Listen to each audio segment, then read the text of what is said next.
নবজাতকের খাবার নতুন মায়েরা জেনে নিন। বুকের দুধই আপনার শিশুর প্রথম ও প্রধান খাবার। জন্মের পরপর 1 ঘন্টার মধ্যেই বাচ্চাকে বুকের দুধ দিন। চলুন এবার নবজাতকের খাবার সম্পর্কে বিস্তারিত জেনে নেই। জন্মের পর বাচ্চার মুখে মধু বা চিনির রস দিবেন না। মুখের কথা মিষ্টি হবার অজুহাতে মুরব্বীরা এটা করে থাকে, এতে শিশুর ইনফেকশন হতে পারে। এছাড়াও ডাইজেস্ট করার এনজাইম এই সময় বাচ্চার থাকে না। 1 বছরের আগে বাচ্চাকে মধু খাওয়ানো যায় না। 6 মাস পর্যন্ত বাচ্চাকে শুধুমাত্র বুকের দুধ দিন। 6 মাস পুরো হয়ে 7 মাসে পড়লে আস্তে আস্তে আলগা বাড়তি খাবার শুরু করুন। বাড়তি খাবারের পাশাপাশি 2 বছর পর্যন্ত বুকের দুধ দিন। জন্মের পর প্রথম 3 দিন বাচ্চা একটু কম দুধ পায়, তাই বাচ্চাকে বারবার ঘন্টায় ঘন্টায় দুধ চুষতে দিন। এ সময় শালদুধ নামে যে দুধ, যা বাচ্চার জন্য অনেক উপকারী, শালদুধ রোগ প্রতিরোধ ক্ষমতা উৎপাদন থাকে। সাধারণত 3 দিনে পর্যাপ্ত পরিমাণে দুধ নামে, তখন 2 থেকে 3 ঘন্টায় পরপর দুধ দিন। রাতে কমপক্ষে 2 বার দুধ দিন। বেশিরভাগ মা কমপ্লেন করে যে তার বাচ্চা ঠিক মতো দুধ পাচ্ছে না। সাধারণত বাচ্চা অল্প অল্প পরিমাণ দুধ খায় এবং ঘুমিয়ে থাকে, উঠে আবার কাঁদে। তাতে মা মনে করে বাচ্চা দুধ কম পাচ্ছে। কিভাবে বুঝবেন বাচ্চা ঠিক মতো দুধ পাচ্ছে? যদি বাচ্চা সারাদিন 6 বার প্রসব করে তাহলে বুঝবেন সে ঠিক মতো দুধ পাচ্ছে। সঠিক নিয়মে দুধ খাওয়ালে বাচ্চা ঠিক মতো দুধ পাবে। দুধ খাওয়ানোর পজিশন ও অ্যাটাচমেন্ট জেনে নিন। প্রথমবার ডাক্তার বা নার্সের কাছ থেকে পজিশনগুলো জেনে শিখে নিন। প্রথমে বাচ্চার ঠোঁট নিপলে লাগান। সে বড় করে হা করলে নিপল সহ চারপাশের কালো অংশ বাচ্চার মুখে দিন। বাচ্চা এরিওলা চুষবে, তাহলে ঠিকমতো দুধ পাবে। কিন্তু যদি শুধু নিপল চুষে নিপল ছিঁড়ে যেতে পারে, ব্যথা পাবেন, বাচ্চাও দুধ পাবে কম। তাই স্তনের বেশি অংশ কালো অংশ সহ নিপল বাচ্চার মুখে দিন। বাচ্চা ঠিকমতো দুধ পাবে।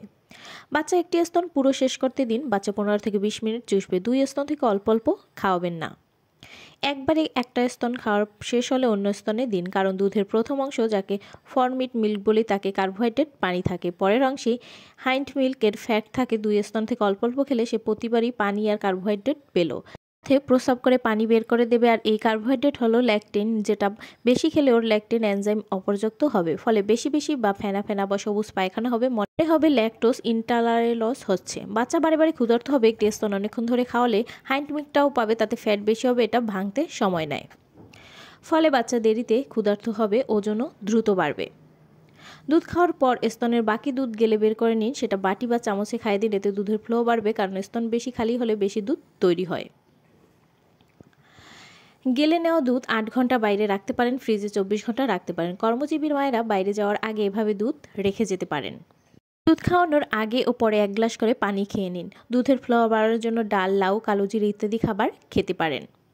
বুকের দুধ খেলে কোনো বাচ্চা দিনে 10 থেকে 25 বার পায়খানা করতে পারে। আবার কোনো বাচ্চা 7 দিন পর পরও 1 বার পায়খানা করতে পারে।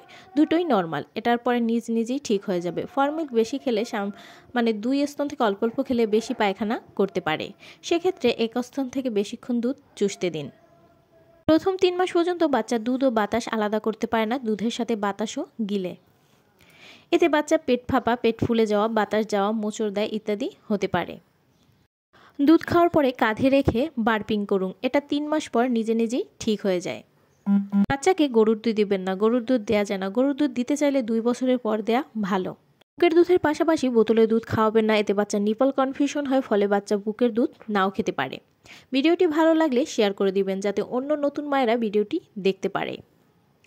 আপনার নবজাতকের বয়স কতদিন হলো অবশ্যই কমেন্ট করে জানাবেন। আরও ভিডিও পেতে পেজটি ফলো দিয়ে পাশেই থাকবেন। Thanks for watching. Follow Piyos Tips.